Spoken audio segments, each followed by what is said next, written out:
During the Kaurava conflict, the Imperial Guard were some of the hardest hit by Dark Eldar hit-and-run tactics. These raids, often small in size, came under the cover of darkness and at lightning speed.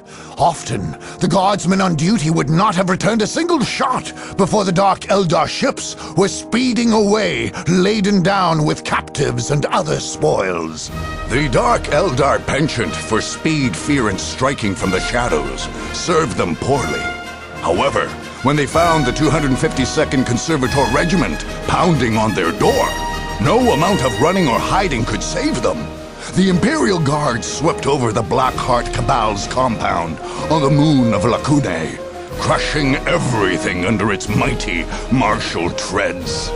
The Imperial Guard soldiers were horrified at the tortured and mutilated comrades they saw there. And when their victory was near, this was channeled into a vindictive rage, which did not subside until the enemy's buildings and vehicles were shattered, leveled, and then crushed into dust. The fact that an ancient Eldar stronghold had resided on Kaurava III took the 252nd Conservator Regiment entirely by surprise. Something that General Vance Stubbs was not pleased to hear of. After sending the officers responsible for intelligence on Kaurava III to the firing squads, General Stubbs undertook to remove all non-Imperial presences from the planet. Although the strategies and technology of the Eldar far outmatched his abilities, the fearless general marshaled firepower and heavy armor to great advantage, finally revealing, cornering, and removing the Eldar forces from the face of the map. What the Imperial Guard found after the battle was evidence of an Eldar military presence older than theirs, and, in fact, older than the very Imperium.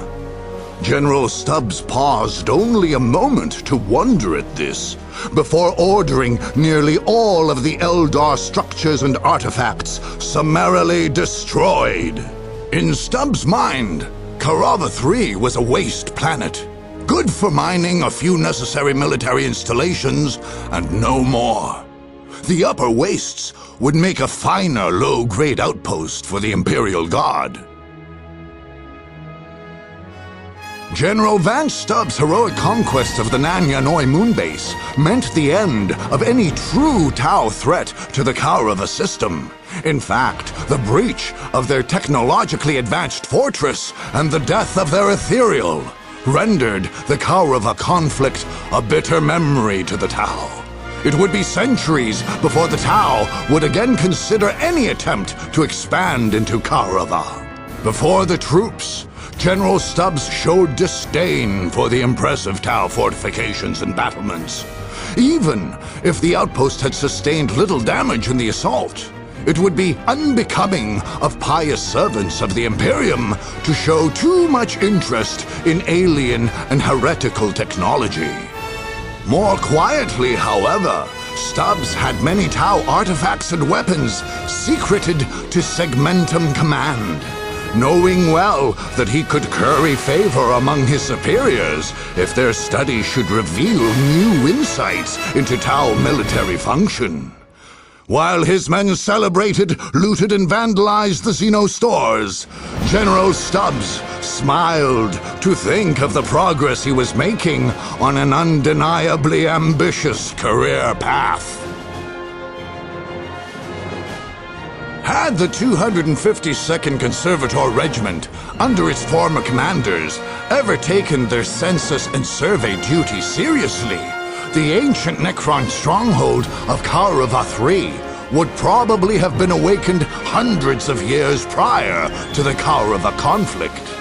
Whether their failure to keep any presence on this wasteland planet was remarkable luck or dismal negligence is now debated heavily by Imperial historians. Invigorated under the capable command of General Stubbs, The Imperial Guard showed their best face, and everything that the ancient exhumed necropolis set against them were beaten back with ample munitions, perseverance, and heavy armor.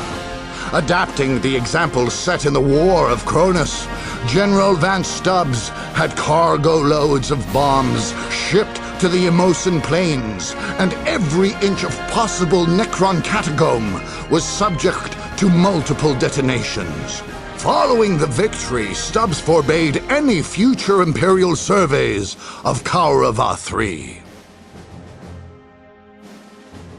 The Kaurava system had known strife between the Orcs and the Imperial Guard long before the present conflict, in the form of isolated outbreaks and outright war. But before this time, the Guardsmen had faced the Kauravan Orcs alone, who were never as organized or aggressive as now, under the leadership of War Boss Gorguts. Unfortunately for the Orcs, the Imperial Guard was also fighting under a new leader. The determined General Stubbs dogged Gorguts right into the Rocklaw Mountains, farther than the Imperial Guard had ever penetrated, and there dealt his Wa a mortal blow. While the Orcs of Kaurava were thoroughly defeated, less is known concerning the great Orc war boss himself. Imperium scannologs indicate that an Orc craft did take off from the scene, but any other information was lost to the heat of the battle. The Guardsmen of the 252nd Regiment, who had fought in the Battle of Rocklaw, took on the proud moniker of Orc Splitters, and the mountain itself came to be known as Stubbs Peak.